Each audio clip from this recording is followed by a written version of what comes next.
So, as you might have heard me mention earlier, it is really important to practice the proper hygiene and sterilizing methods when starting out your manicuring business or nail business.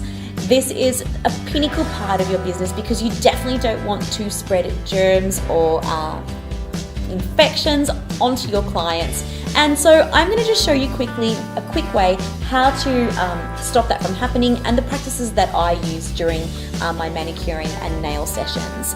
So the first thing you're going to need is a alcohol formula. You can actually get these from the local chemist or your beauty wholesaler, nail wholesaler, and I like to put them in small little bottles and label them alcohol so that I definitely know exactly what I'm using on my client. But another quick way to sanitize your hands, for example, is just to use your general hand sanitizer. Kills 99.9% of germs, so that's a great way to sterilize your hands and your client's hands, just by, obviously, we all know how to do this, but I'll show you guys anyway. Sterilizing your hands, and it's just nice so that, obviously your client knows that your hands are nice and clean before you start working on them. So when it comes to tools and utensils, that is why I have my alcohol in my little bottle, because I like to give them a light little spray before using them. Generally, my buffer I will reuse a few times, maybe 5 to 10 times. I buy these also in bulk just so that I can use them, as much as I need to. But then I also have, as I also mentioned previously, these little vials. Now these little vials I do purchase in bulk just so that I can give them away. I'm not sure about you guys, but for me personally, it freaks me out when people reuse vials. I just can't deal with that. And unfortunately, it is a really common practice in a lot of salons. So I really want to encourage you to get them in bulk, get them wholesaler, whether it's on eBay or online. You can buy them ridiculously cheap. I think I bought the packet of 100 for about $2.50. Once you're done using them on your clients, you can either put them in the bin or give them to your client to keep. So the same with our little cuticle pushers. Same thing, to push the cuticle back. You can buy a packet for $3. Once you're done, give them to your client or pop them in the bin. We don't reuse them. So with our little nail brushes as well, same thing. Give it a little spray with alcohol. Use your acetone. That'll kill off any germs that is lingering around in that brush.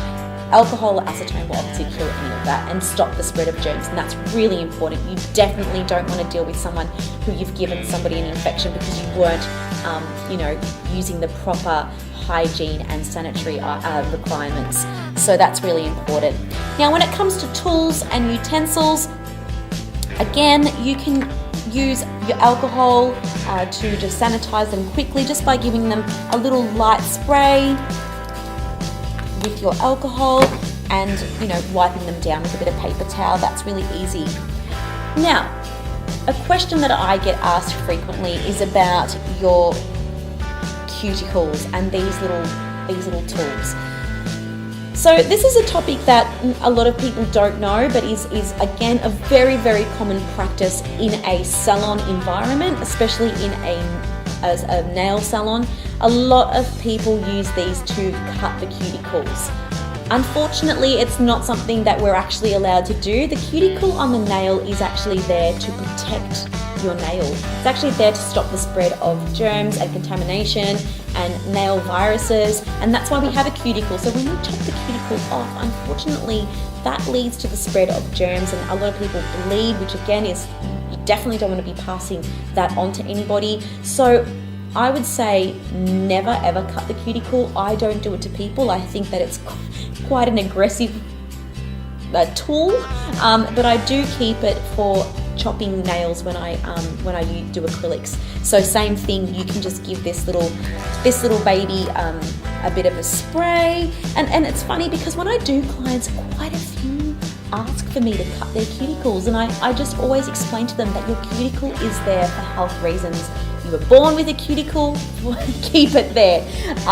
You want to make those cuticles strong, push them back if you need to make that nail bed nice and healthy, but don't cut any cuticles off. So that's a very important point. And I know that, again, when you go to a salon, most people do cut off that cuticle area, but I would say not to. So I hope that was helpful and that you got something out of that little session.